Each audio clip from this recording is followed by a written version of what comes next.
दिन के 12 बजे जल गए। उस वक़्त हम बच्चों को खाना दे रहे हैं। हमने देखा था यहाँ गैस का धमाका हुआ, उसी की वजह से यहाँ के गाँव जल गए। कल कोई 2:30 बजे के करीब हम लोगों को इन्फॉर्मेशन मिली थी थ्रू वायरलेस और एसएसपी साहब को इतला आई यहाँ से।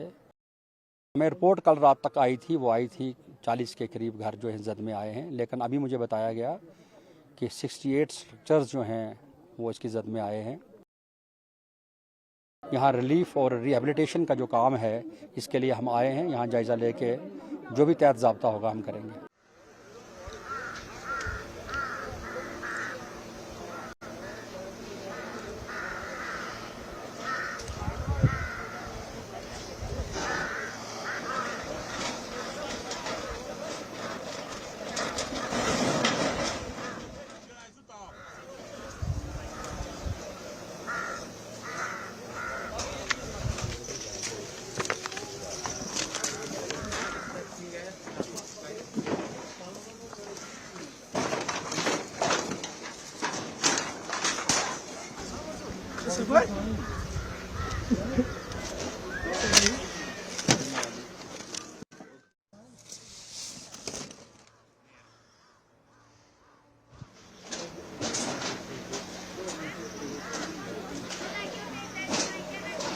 दिन के 12 बजे जल गए। उस वक़्त हम बच्चों को खाना दे रहे हैं।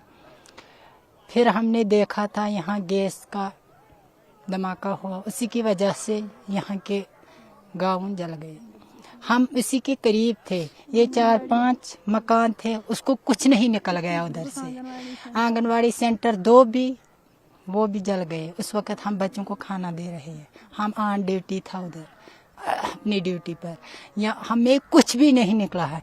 6 महीनों के लिए हमने जमा किया था, सब खेत में भी लाया था, सब जमा किया, राशन भी निकाला, सब कुछ हमारे घरों में इस वक्त जमा था। हमको कुछ भी नहीं रह गया। जूता लगाने के लिए नहीं, कपड़ा लगाने के लिए भी कुछ भी नहीं रहा। हम गवर्नमेंट से अपील कर रहे हैं कि हमारे बच्चे थे, हमारे नौजवान थे, ये मजदूरी करने के लिए गए थे, इसको कुछ नहीं था। अगर गवर्नमेंट से हम अपील करें, अगर इनके लिए कुछ रोजगार मिलेंगे, हम बहुत शुक्रगुजार है इस गवर्नमेंट से। दिन के 1 बजे यहाँ शुरू हुआ है। जो हमारा हमसाया घर है, उस मेरे बच्चे घर में खाना खा रहे हैं 1 बजे। सर मैं ड्यूटी पर था सर, और मेरे बच्चे नंगे पैर निकले हैं खिड़कियों से, क्योंकि पहले ही मेरा मकान, मेरे भाई और मेरे 2 भाइयों का मकान और चाचा का मकान और मेरा मकान कवर किया। मेरा चाचा जो है वो हैंडीकैप्ड था सर, उसने मेरे बड़े लड़के ने उसको कांधे पर निकाला है, उसी को बचाया। बाकी मेरा बिल्कुल सारा कुछ, मैं ड्यूटी पर था। मैं 2 घंटे के बाद घर पहुंचा और बड़े बेटे ने फोन किया तो पापा सब जगह।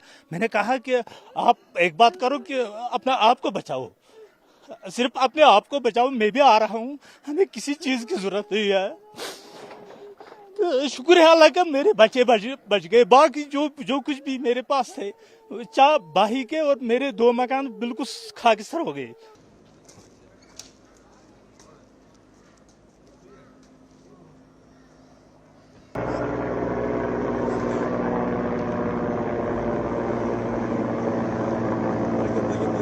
कल कोई 2:30 बजे के करीब हम लोगों को इन्फॉर्मेशन मिली थी थ्रू वायरलेस और एसएसपी साहब को इतला आई यहाँ से। यहाँ के जो अभी न्यूली इलेक्टेड एमएलए हैं, उन्होंने भी मुझे फ़ोन किया और पब्लिक की तरफ से भी फ़ोन आया। ये साइमल्टेनियसली मुझे सब लोग कॉल्स आई। उससे फ़ोन आने के बाद हमने अपनी जो मशीनरी डिसास्टर मैनेजमेंट की थी वो भेजी यहाँ पे। जो हमें रिपोर्ट कल रात तक आई थी, वो आई थी 40 के करीब घर जो है जद में आए हैं, लेकिन अभी मुझे बताया गया कि 68 स्ट्रक्चर्स जो हैं वो इसकी जद में आए हैं, जिसमें कुछ 1-2 जगह पे 2 फैमिलीज़ भी रहती थी। अभी तक यहाँ पे बड़ी बात यह है कि लोगों ने फायर फाइटिंग खुद करके, फायर टेंडर्स कश्मीर से आए थे, वो लेट आए थे, उन्होंने भी बहुत अच्छा काम किया लास्ट में, तो काबू किया फायर को। 7 बजे के करीब जो है फायर जो है काबू में आ गई थी और उसके बाद मज़ीद नुकसान नहीं हुआ। इसके जानी जो नुकसान था वो नहीं हुआ है। बाकी यहाँ रिलीफ और रिहेबिलिटेशन का जो काम है इसके लिए हम आए हैं। यहाँ जायज़ा लेके जो भी तहत ज़ाब्ता होगा हम करेंगे। इससे फर्दर क्या डिमांड है लोगों की यहाँ पे, किस तरह की? देखिए, लोगों की डिमांड जो यहाँ पे कर रहे हैं वो नेचुरली साफ सी बात है कि वो जेन्युइन डिमांड हैं। लोग बिल्कुल एकदम ज़ीरो हो गए हैं और जिसका पूरा मकान जो है वो जल गया है।